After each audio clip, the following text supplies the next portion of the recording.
not what other people want you to write or what looks good on the page or what's approved. They want to know how it feels. They want, in some sense, however ornate or complex or metaphoric you make it, they want the texture of experience. And I think that responsibility outrides almost everything aside from the most intimate kinds of feelings. And beyond that, I wanted to bear witness to their time. They were children at a time that was simultaneously a time of endless joy for them because they were kids. Kids are unbelievably resilient, engaged. They weren't haunted by what had happened, and yet they were living in a very long shadow. They had the ill fortune, or good fortune in another sense, to be coming of age, coming into consciousness at this moment in history. And I wanted for them to have that too as they went on. The truth is, whoever you write about, if I'm writing a profile of a Canadian politician, or if I'm writing a profile of you, I have all kinds of moral obligations to you too. You're entrusting me with information. There'd be things I'll notice or hear. Do I reveal those? Every time you write about something, anything, it's a moral contract that you're drawing up. And you see it that way then. Yeah, and you can betray it, whether it's somebody you'll be writing, you'll know for a week and then go write about, or it's somebody you'll live with your whole life. So you can't escape the moral consequences of writing, no matter where you flee. And I would rather face them in the circle of people whom I genuinely and passionately care about and think I understand, than only seemingly escape them to go into a world of spurious objectivity. Okay, well put. You have one essay in here that I found particularly moving, actually, and very, very funny. Your time spent with a psychoanalyst, in psychoanalysis with an elderly Viennese last of the Freudians. The last of the Freudians. It was a Freudian analysis. You spent 5 years with this man. And now, actually, I guess this is in here, even though most of this is after the return. This was before you went to Paris, so it's a little, I guess. Yes, and in fact, I probably shouldn't have put it in this book, but I was fond of it, and it also sort of set up the theme of childbearing. Because as you remember, when my wife finally got pregnant, he said, "It's a very good thing." He had a deep, it sounded like Henry Kissinger. It's a very good thing because the child will make many amusing mistakes in language, and you will be able to dine off on these mistakes in social settings.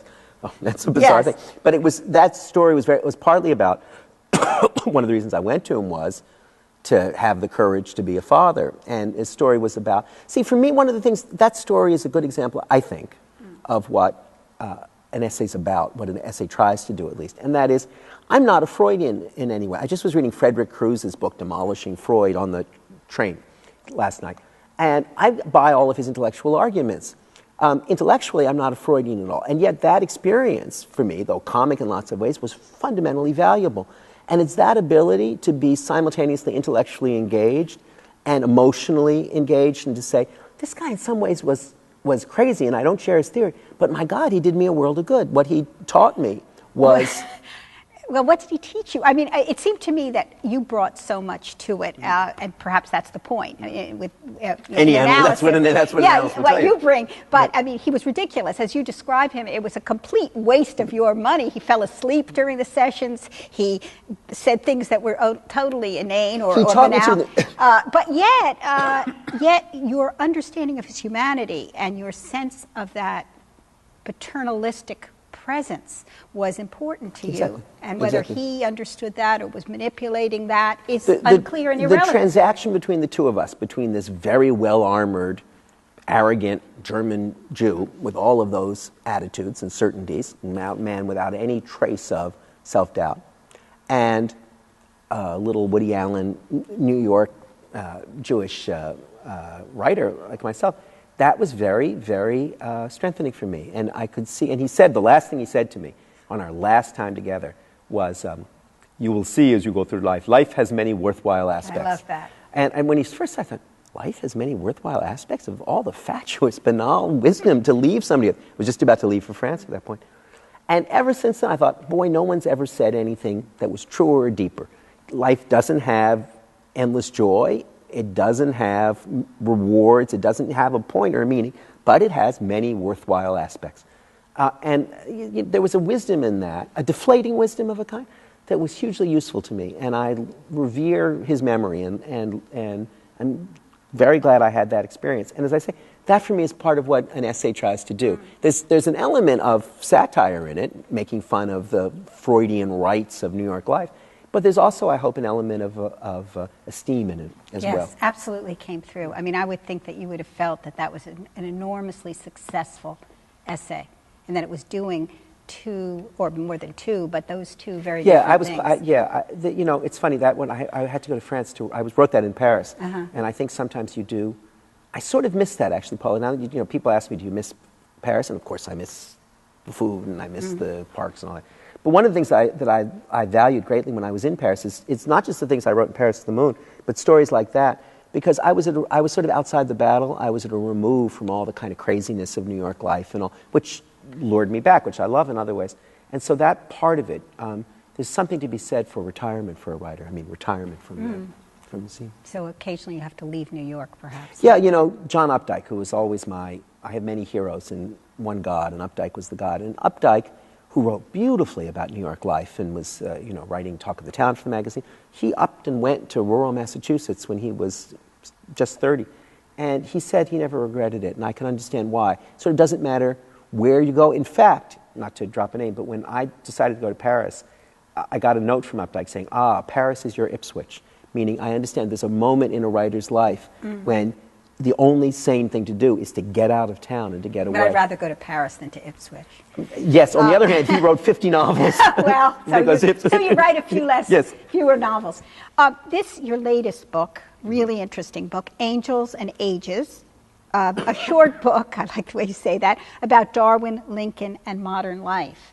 And I like how you describe in your the title, you explain the title in your introduction, that you are playing on those famous words that were said at Lincoln after Lincoln died. Now he belongs to the ages, or possibly now he belongs to the angels.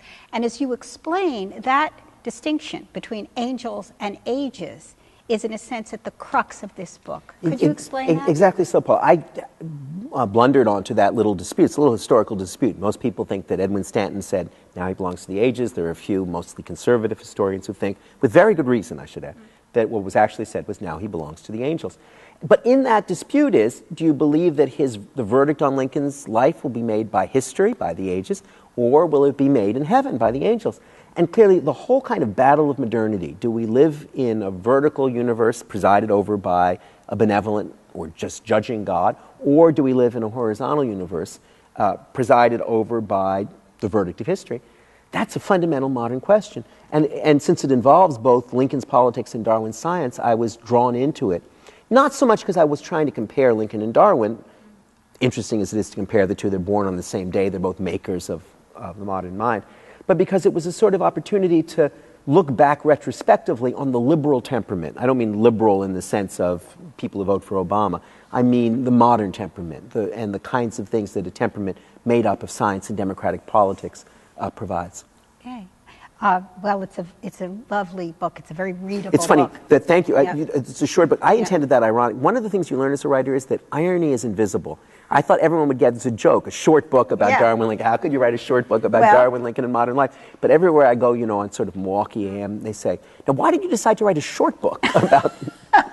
Well, that leads to a question that I've wanted to ask you, which is, as an essayist, you're in this kind of in-between position. You are vulnerable to academics who would say, you haven't got all the facts, you haven't done all the reading, you don't have the footnotes and so forth.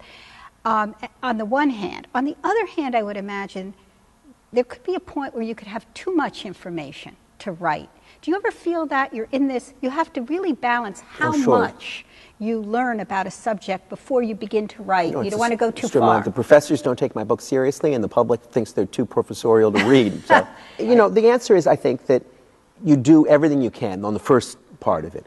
Professors don't take anybody's book seriously, including other professors. So you sort of, if you come from a professorial family, you've learned to write that off. You don't want to make mistakes. And one of the things I do, one of the great benefits of writing for The New Yorker is that we have fact checkers, and when I write something outside it, I hire a fact checker because you make dumb mistakes that people can catch. The other side of it is who does it belong to if not to all of us? In other words, if the life of Darwin, the acts of Lincoln belong to professional historians, then they're part of the archival past. They're part of the fossilized past. If they belong to anybody who's curious about them, then they belong to the available past. They belong to the past that's all of ours. So whatever you risk in amateurishness, I think, is made up for in availability. Sometimes, you learn too much. Sometimes you read too much, and you make, and you go the wrong way. And I worry sometimes. It is a short book, but conceivably I overloaded it at moments. I suppose that's always a risk. And you just, you have to have your internal little, I can't finish the metaphor, whatever the internal little thing is that goes up and down your gas gauge or something, to tell you when you're overdoing it. Well, you are so much a writer, and we're actually out of time, but I want to ask you one last question. You seem to me probably born to be a writer, that you can't imagine yourself as anything else, and yet, if you were to do something else, what do you think it would be? I am a writer, have been since I was 7 years old. If I could be anything else, it's easy. I would give up all of it to be a jazz pianist. That's easy. I would love nothing more than to be a jazz pianist and a songwriter. And if I could trade my place to be a sort of up-to-date Hoagie Carmichael, I would do it in a second. If you're a fairy godmother and you can make that swap. I would do it if I could, because I like you to keep on writing. I would take it up. I really enjoy your work, and I'm so glad you could be here today, Adam Gopnik. Wonderful, thank you. And thank you for joining us today at the Drexel interview.